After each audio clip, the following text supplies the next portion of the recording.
What is today? Today is October the 21st. It is a Thursday. My contacts are like making my vision distorted, and it's time to change them up. I have to go buy some more. I'm on my last pair. I'm gonna tell y'all something. I feel like shit. I miss my kids. I'm just going through it. I'm going through the motions. I'm angry. I'm frustrated. I'm lonely.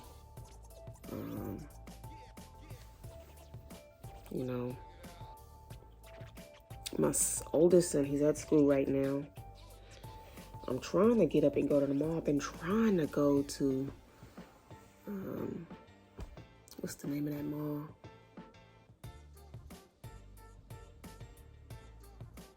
I've been trying to go to the mall in San Ramon for a while. If it's not San Ramon, it's Pleasanton, somewhere over there. And I don't have a vehicle. I don't feel like riding parked. I don't even feel like spending the money.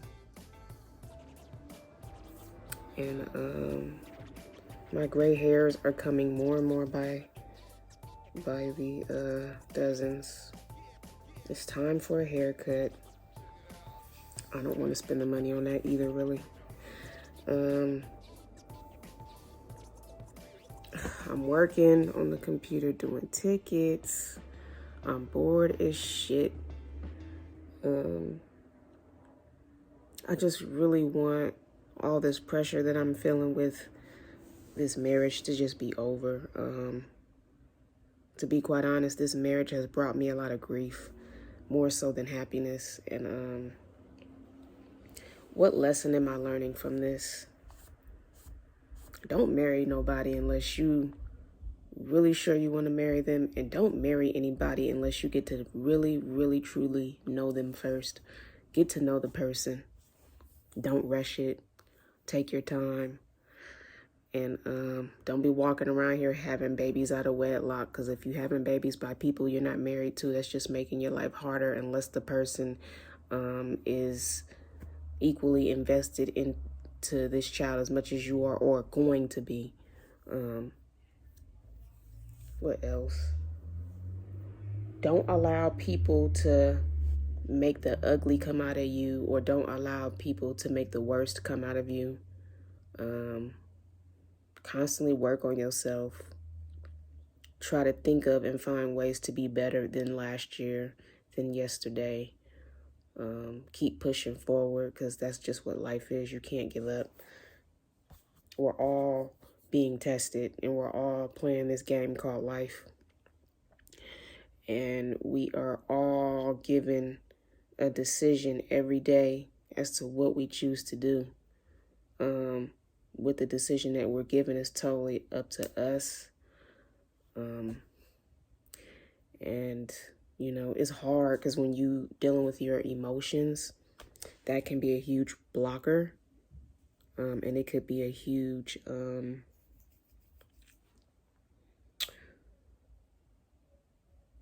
thing where if your emotions are not in check, you could easily make the wrong decisions, say the wrong things, do the wrong things.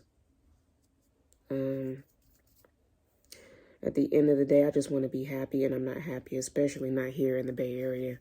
My brother knows I'm not happy here, and he said to me the other day, if you want to go back to Texas and if that's what makes you happy, then do that when you can. He didn't like it. You know what I'm saying? He doesn't like the fact that I'm making plans to go back to Texas, but that's what makes me happy. You know what I mean? Going through a divorce is going to be hard, but I'm going to be okay. I'm going to get through it. I just have to get my money and my lawyers in order.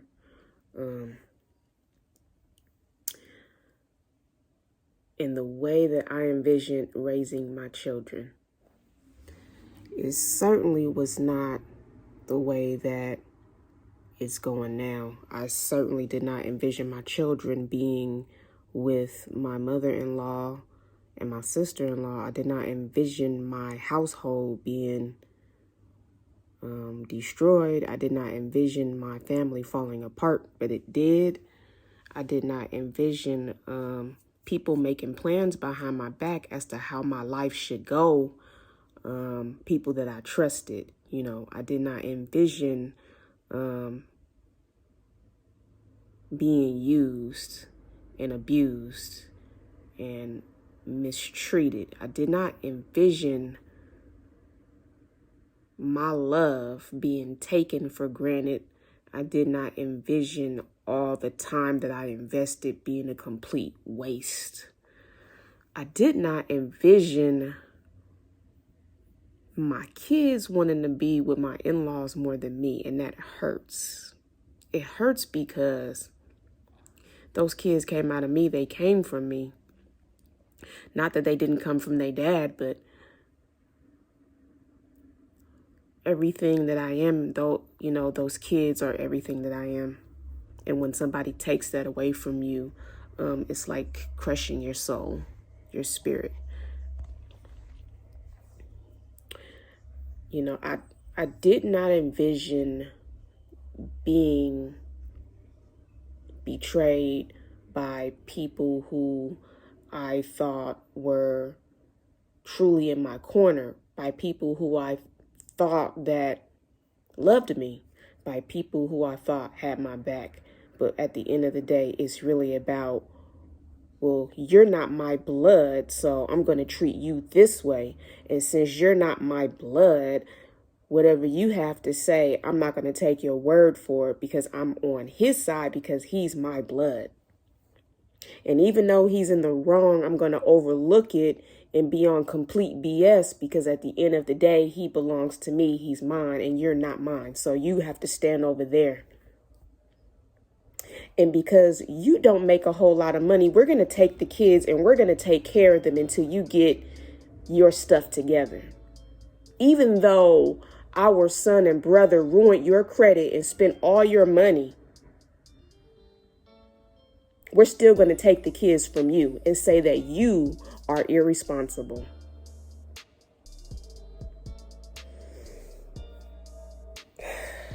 I mean, it's shit like that I got to deal with on a daily basis. You know what I mean? Agonizing things. The level of pain. The level of pain. I don't wish this on anybody. I don't wish it. I don't wish it on anybody.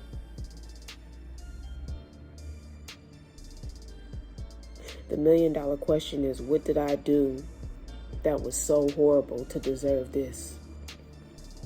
You know what I mean? What did I do that was so horrible to deserve this, to deserve to be treated this way, to deserve to be done this way? I know I've done a whole lot of things that God wasn't pleased about. I even thought angry things toward God out of anger and frustration. But that's human. You know, we get mad at God for things because we're not happy about how our life is going. But is this a punishment? Is God punishing me for being angry with him? Maybe. I don't know. But the level of pain that I'm dealing with, I don't wish it on anybody. I don't wish it on anybody.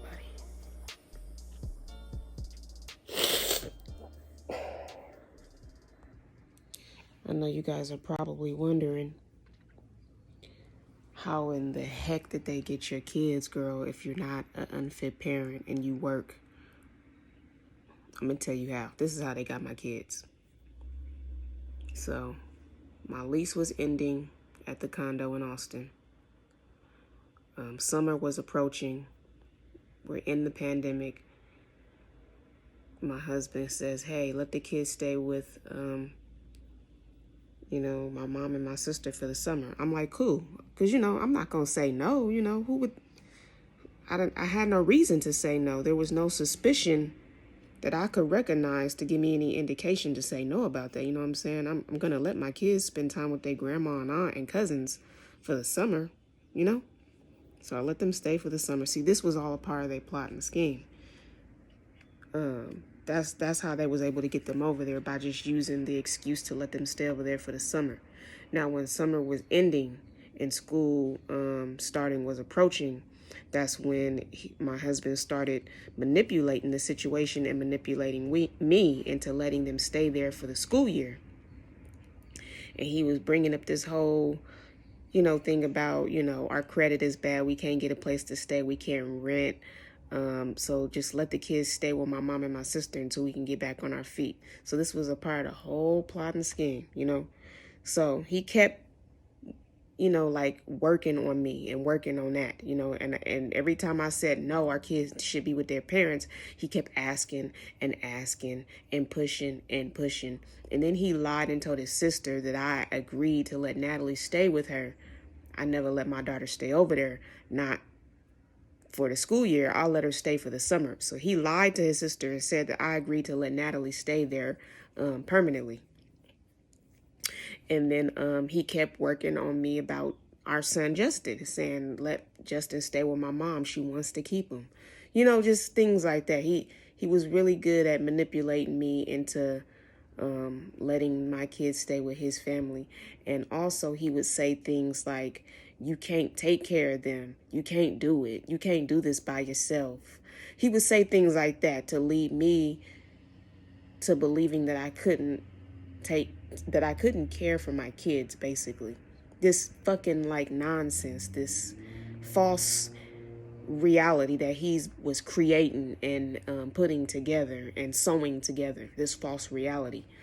He would be telling me that I can't take care of my kids, and on the other side of that coin, he would be telling his family probably the same thing, that I can't take care of them, I can't do it by myself, this, that, and the third. Basically painting this false reality that I'm not fit to take care of my kids, So that's how they got over there. And then when we had the last fight and he disrespected me and he fronted me off in front of the mom and the sister, and I finally had it with him, and I gotten to that point where I just didn't want to house nobody and put a roof over nobody's head who was going to disrespect me and treat me that way. By then I was already in a position where I couldn't just grab the kids, because then I would be putting them in an unstable situation by doing that. You know what I mean? By bringing them with me, I would be bringing them into an unstable situation. So I left them where they were stable and where they're cared for and they're loved. Hard for any parent to do. But the reason why I left Louisiana once I had came to Louisiana from Austin, because the Austin thing didn't work out when I tried to get it to work out. We were going to get a place together, but we were going to get the place in my name. And I may have explained this in other videos, but I'm going to keep explaining this because people don't watch all videos. So I have to explain this on a lot of videos when this topic comes up. We were going to get a place together. The place was going to be in my name as the primary. But here is where I had the biggest problem. I was going to take all my money that I had saved up and all my money that I worked so hard for and put it up for the down payment to move us in. But he wasn't going to chip in no money at all to get us moved in. He wasn't going to chip in any money whatsoever to help get us moved in. But here I was about to chip in all my hard-earned money that I saved up and I work hard for. I'm about to use it to get us to move in. But yet here he is over here disrespecting me, talking down to me, putting me down, talking about don't be speaking at his mama's house. All this stuff, basically making me feel like his mother is in his life. So he got it better than me and he's feeling himself, basically. My mother passed away when I was a kid. My mother passed away when I was 10. So my mother is not in my life, unfortunately. She's deceased. So he got his mother in his life. His mother is able to help him, but he always liked to throw that in my face in our marriage. He always liked to rub it in my face, throw it in my face, and enforce it on me, force this to be put in my face. And every time I would say, no, we shouldn't move in with your mom, we should figure out how to get our own place, he will always insist that we live with his mother. And he will always manipulate the situation and talk me into doing things that I initially did not want to do, like living with his mom. And he would always tell me every time we got a place together and signed leases together that he would help me pay bills, but he would never do it. We would get behind on rent, and then it would affect my credit, my name. And then we would lose a place with a balance left on it. And since it was in my name, it would affect my name and my credit, just like it would affect his name and his credit too. So that was the track record and history he was creating with me. It's just bad vibes between his mom and me, ruining my credit, spending all my money, not helping out with bills, disrespecting me, talking down to me, making me feel like I can't care for my children. And the incident that his mother and I got into years ago, I put hands on her. I'm not proud of it. But to make a long story short, she provoked me. And this very day, he was in San Francisco in the city, and he told me to go pick up his mother. But I had a really bad feeling in my stomach. It was a bad feeling. And I called him, I told him, I said, hey, Justin, can you please go get your mom? Because I have a bad feeling that it's not a good idea for me to go pick her up. So can you please go get her? It's not a good idea for me to go get her. Something is telling me that I should not be going to go get her. And he brushed it off. He ignored my cry for help. He overlooked it and insisted that I get his mother anyway. So when I picked her up, I had called him and asked him if he could stay at home with the kids tonight while I go do Lyft rides to make some money doing Lyft. And he said he had something else he had to do. And I said, well, the kids can't just sit at home and nobody care for them, and I can't just not make money. And then she jumped into our disagreement. Like, she jumped into our disagreement and made it about her when it was him and me having a disagreement. And she started yelling at me and cursing at me and talking about how the hell you think I feel and blah, blah, blah with this and blah, blah, blah with that. Because she was struggling to pay her bills. And by this time, she was in position to lose her place and get evicted because she wasn't paying her rent. But yet she made it my problem because she wasn't paying her rent. And yet my husband and I was having our little disagreement. And she got involved in our little disagreement, our argument, and made our argument be about her instead of butting out and not making it about her and realizing that this is our marital argument. This ain't got nothing to do with her. But she was already mad at me for quitting Home Depot. I quit Home Depot because they were only paying me a certain amount of money. I wasn't making a lot of money. And I found this cleaning gig that was going to be paying me way more money than Home Depot. And I figured, okay, well, I can actually start making more money doing this. I can actually help my mother-in-law pay rent now. I could do more. She was mad because I quit Home Depot and I picked up this cleaning gig. She didn't like that. She wanted me to stay slaving at Home Depot that was not paying me much money to be able to be of any help to her. So she still got mad at me, took that out on me, and lashed out at me and provoked me and got drunk. She actually got drunk, laced herself up with some alcohol, and she started putting me down, put my character down, calling me names in front of my kids. So by this time, we're leaving out the door. And I'm telling my kids to get their shoes and clothes on because we're about to leave, basically, because she didn't want me there. She told me to get out.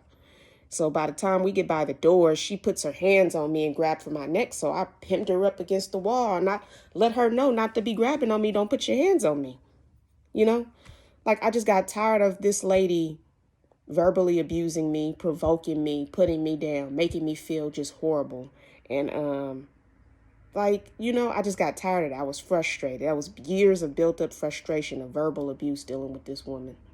But when she came for my neck, I grabbed it before she could grab mine. I hemmed her up against the wall and I squeezed hard, and I probably left some scratches or whatever, but I let her know not to mess with me. And she was intoxicated at that. So she escalated the situation under the influence of alcohol. So mind you, I don't want to say this, but she gets drunk, and I don't want to say she's a drunk, but that's pretty much what it is.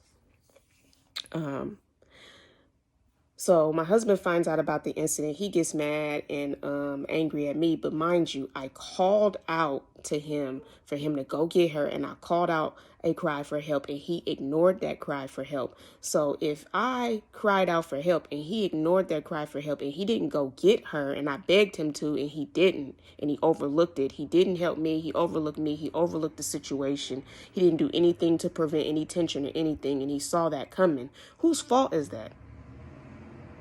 It ain't my fault if I grabbed her neck and she was intoxicated and she escalated the situation and she provoked me and she was coming at me. But I asked him for help prior and he didn't help. That's not my fault. That's his fault.